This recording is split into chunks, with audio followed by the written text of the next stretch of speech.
അടുത്ത് പറയാനുള്ളതെന്ന് പറഞ്ഞാൽ നിങ്ങൾക്ക് പറ്റുമെങ്കിൽ അവളെ തിരിച്ച് വിളിച്ചോണ്ട് പോകാം. ഞാൻ പോകാൻ തയ്യാറല്ല.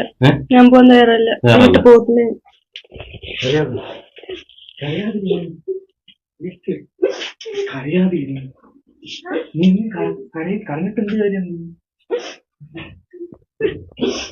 സേറ ഓൺ ദ ട്രൂത്തിലേക്ക് എല്ലാവർക്കും സ്വാഗതം.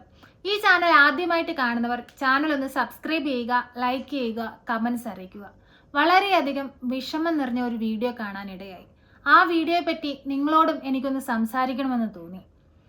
ഈ വീഡിയോയിൽ കണ്ട 2 വ്യക്തികൾ, അവരെ കുറിച്ചാണ് ഞാൻ സംസാരിക്കാൻ പോകുന്നത്. നിഷാദ്, ലക്ഷ്മി. പേര് കേട്ടപ്പോൾ തന്നെ നിങ്ങൾക്ക് മനസ്സിലായി കാണും. നിഷാദ് എന്ന് പറയുന്നത് മുസ്ലിം ആയിട്ടുള്ള ഒരു പയ്യനും ലക്ഷ്മി എന്ന് പറയുന്നത് ഹിന്ദു ആയിട്ടുള്ള ഒരു പെൺകുട്ടിയുമാണ്. അങ്ങനെ അവർ തമ്മിൽ പ്രണയത്തിലാവുകയും വീട്ടുകാരുടെ ഒന്നും സമ്മതം കൂടാതെ അവർ തമ്മിൽ വിവാഹം കഴിക്കുകയും അവർക്കൊരു കുഞ്ഞുണ്ടാവുകയും ചെയ്തു. ഏകദേശം 2 വർഷത്തോളം അവർ സന്തോഷത്തോടെ മുൻപോട്ട് ജീവിച്ചു പോവുകയാണ്. പെട്ടെന്ന് തന്നെ അവരുടെ ജീവിതത്തിലേക്ക് ഒരു വലിയ ദുരന്തമാണ് വന്നത്. നിഷാദ് ചക്കയടത്താനായി പ്ലാവിന്റെ മുകളിലേക്ക് കയറിയപ്പോൾ അവിടെ നിന്ന് നേരെ താഴേക്ക് വീഴുകയാണ്. ഏകദേശം 1.5 നില കെട്ടിടത്തോളം ഉയരമുള്ള ഹൈറ്റിൽ നിന്നാണ് നിഷാദ് താഴേക്ക് വീഴുന്നത്. പെട്ടെന്ന് തന്നെ നിഷാദിന്റെ ബോധം പോവുകയും സ്പൈനൽ കോഡ് ഇഞ്ചുറി ഉണ്ടാവുകയൊക്കെ ചെയ്തു. അങ്ങനെ ഹോസ്പിറ്റലിൽ കൊണ്ടുപോയി സർജറി ചെയ്ത് 9 ദിവസത്തിന് ശേഷമാണ് നിഷാദിന് ബോധം പോലും തിരിച്ചു കിട്ടിയത്. ഇപ്പോൾ നിഷാദിന്റെ അവസ്ഥ എന്നത് അരയ്ക്ക് കീഴ്പോട്ട് തളർന്നു പോയിരിക്കുകയാണ്. ആരും സഹായിക്കാനില്ല. ആകപ്പാടെ എന്തെങ്കിലുമൊക്കെ ചെയ്യുന്നതിൽ നിഷാദിന്റെ ഉമ്മ മാത്രമാണ്. ഉമ്മ ഏറെ പ്രായം ചെന്നൊരു സ്ത്രീയാണ്. ബാപ്പ ചെറുപ്പത്തിലെ തന്നെ നിഷാദിന്റെ മരിച്ചുപോയി. ലക്ഷ്മിയുടെ വീട്ടുകാരാണെങ്കിൽ ഒരു സഹായവുമില്ല. ഇപ്പോഴവർ സഹായത്തിനായിട്ട് സോഷ്യൽ മീഡിയയിലൂടെ ജനങ്ങളുടെ മുമ്പിൽ കൈനീട്ടുകയാണ്. അവർക്ക് എന്താ പറയാനുള്ളതെന്ന് നമുക്കൊന്ന് കാണാം. 3 സ്കൂളാണ് ഞാൻ പഠിച്ചത്. അപ്പൊ എൻ്റെ കൂടെ പഠിച്ച എൻ്റെ ഏറ്റവും ബെസ്റ്റ് ഫ്രണ്ട്സ് ആയിരുന്നു ജീവയും കാർത്തികയും. അപ്പൊ അവർ ഈ വീഡിയോ കാണുകയാണെങ്കിൽ എന്നെ ഒന്ന് സഹായിക്കണം. ജീവ, സുൽത്താൻ, അവരൊക്കെ കാണുകയാണെങ്കിൽ എന്നെ ഒന്ന് സഹായിക്കണം. എന്റെ ഭർത്താവിന് വയ്യാണ്ടിരിക്കുകയാണ്.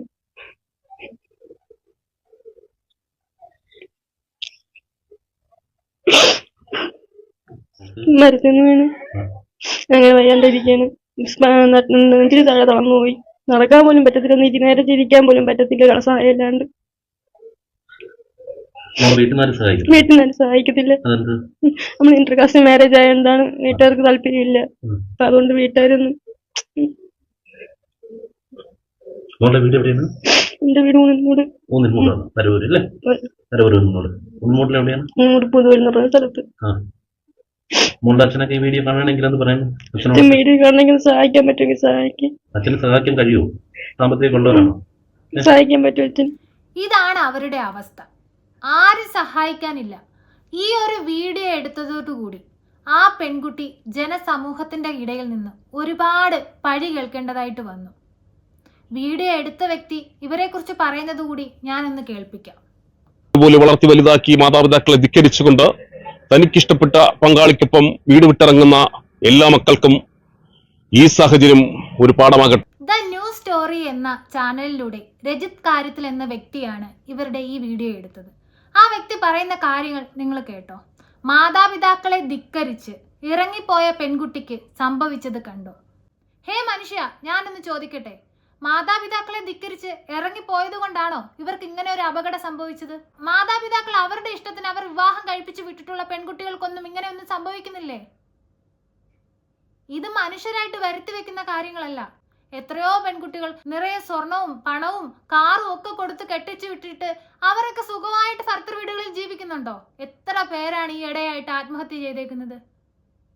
ആ കുട്ടി എന്തൊക്കെയാണ് ഈ ഒരു വീഡിയോ എടുത്തതോടുകൂടി കേൾക്കാൻ ഇടയായതെന്ന് അറിയുമോ? മാതാപിതാക്കളെ ധിക്കരിച്ച് ഇറങ്ങിപ്പോയവളെ നീ അനുഭവിക്കണം, ഇതല്ല ഇതിനപ്പുറം വരും. ഇതുപോലുള്ള കമന്റ്സുകളൊക്കെയാണ് വന്നേക്കുന്നത്. പിന്നെ കുറെ പേരൊക്കെ സപ്പോർട്ട് ചെയ്തും വന്നിട്ടുണ്ട്. ഇത് കേട്ടപ്പോൾ വളരെയധികം ദുഃഖം തോന്നി. അവരെ സപ്പോർട്ട് ചെയ്യാനായിട്ട് ചെന്നതാണ് നിങ്ങൾ.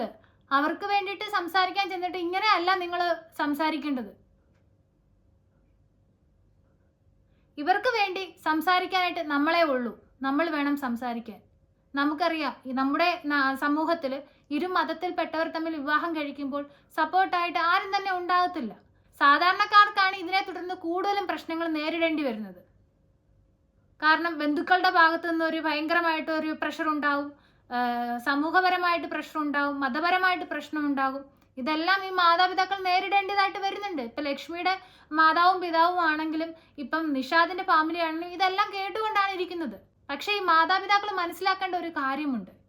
നിങ്ങൾക്കൊരാപത്ത് വരുമ്പോൾ, നിങ്ങൾക്ക് എന്തെങ്കിലും ഒരു ആവശ്യം വരുമ്പോൾ ഈ മക്കൾ മാത്രമേ കൂടെ ഉണ്ടാകത്തുള്ളൂ.